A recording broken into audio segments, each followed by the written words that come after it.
मैं मानता हूं कि अपने देश में महिलाओं के लिए जो कानून बने हैं उनका एक अलग इतिहास है और अहमियत भी है, लेकिन सवाल ये है कि उन महिलाओं पर क्या एक्शन होता है जो इन्हीं कानूनों का मिसयूज करके सीधे सादे आदमियों की लाइफ खत्म कर देती है। बेंगलोर में काम करने वाले इंजीनियर अतुल सुभाष के सुसाइड केस ने पूरे देश को हिलाकर रख दिया है। मरने से पहले उन्होंने 1 घंटे की वीडियो में जो बातें बताई हैं वो देखकर आपका कलेजा फट सा जाता है। आज मैं सुसाइड करने जा रहा हूँ। इसका कारण 5 हो गया। अतुल ने अपने 5 साल के बेटे के लिए जो शब्द कहे हैं, उनको पता है कि मैं अपने बच्चे से बहुत प्यार करता हूँ ना, तो ये लोग क्या कर रहे हैं उसका फायदा उठा रहे हैं कि छूटेगा जरूर। वो सुनकर यही लगता है कि काश हम उनकी मदद कर सकते। इस वीडियो के जरिए मैं आपसे अपील करना चाहूंगा कि अतुल की जान की कीमत हमें आरोपियों को सजा दिलाकर करनी होगी। सबसे पहले देखते हैं कि आखिर ये केस क्या है और अतुल इतना मजबूर क्यों हुआ और खुद की जान ले ली। एक्चुअली अतुल सुभाष बेंगलोर में एज अ सॉफ्टवेयर इंजीनियर काम करते थे। 2019 में उन्होंने निकिता सिंघानिया नाम की एक औरत मैट्रिमोनियल साइट से शादी की थी। अगले ही साल उन्हें एक बेटा भी होता है। अतुल ने अपनी नोट में लिखा है कि निकिता हर फंक्शन में उनसे गोल्ड सेट की डिमांड करती थी, जबकि वो खुद एक्सेंचर नाम की कंपनी में काम करती थी और अच्छा खासा कमा लेती थी। इसके साथ ही निकिता ने अतुल से अपने भाई के नए बिजनेस के लिए 20 लाख रुपए भी लिए थे। दिन भर दिन उनकी डिमांड्स इंक्रीज होती जा रही थी और अतुल खुद लोन के चक्कर में फंसता जा रहा था। अतुल जब उन्हें पैसे देना बंद कर देता है तो निकिता अपने बेटे को लेकर नायके चली गई। परेशान होकर जब अतुल ने निकिता से डिवोर्स की मांग की, तब उसने अतुल पर ही डाउरी और हैरेसमेंट के 10 से भी ज्यादा केसेस फाइल कर दिए। निकिता ने अतुल से बच्चे की परवरिश के लिए 40,000 हर्जाना मांग लिया। इसके साथ ही 1 करोड़ की एलिमोनी की भी मांग की। अतुल ने इन मांगों को भी पूरी करने की तैयारी दिखाई थी। तभी निकिता ने एलिमोनी की कीमत 3 करोड़ कर दी।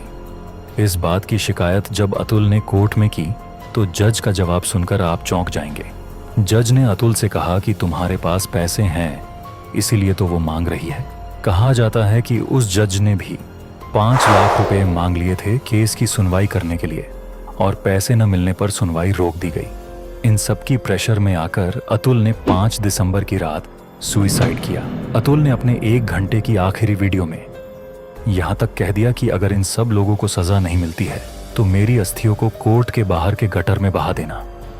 जिस शरीफ आदमी ने अपनी फेन-अमीली के लिए सब कुछ लुटा दिया, यहाँ तक कि अपने साले को भी 20 लाख रुपयों की मदद की, उसे इन सब के बदले में क्या मिला? उसे 2 सालों से अपने ही बच्चे को मिलने नहीं दिया गया। उसके माँ बाप पर गलत केस फाइल किए गए। आखिर ये किसने डिसाइड किया कि निकिता को बच्चे की परवरिश के लिए 40,000 रुपए देने होंगे, जबकि खुद निकिता पर मंथ 2 लाख से भी ज्यादा कमा लेती थी? ये किसने कहा कि 3 करोड़ की अमाउंट देनी होगी? ये दहेज विरोधी कानूनों के बुरखे में होने वाली लूट ही तो है। आखिर क्यों ऐसे केस में बच्चे को बाप से दूर किया जाता है? बच्चे की जॉइंट कस्टडी की तजवीज़ क्यों नहीं है? ये इस तरीके का इकलौता मामला नहीं है, बल्कि लाखों घटनाएं होती रहती हैं।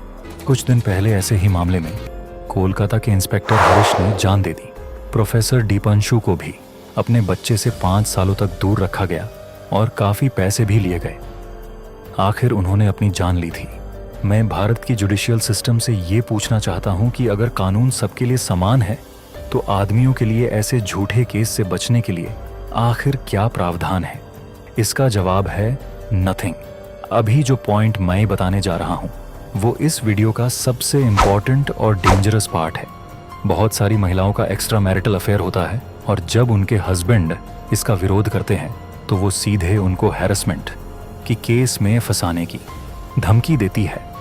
मतलब आदमी बीवी का धोखा भी सहे और समाज में केस के कारण बदनाम भी हो।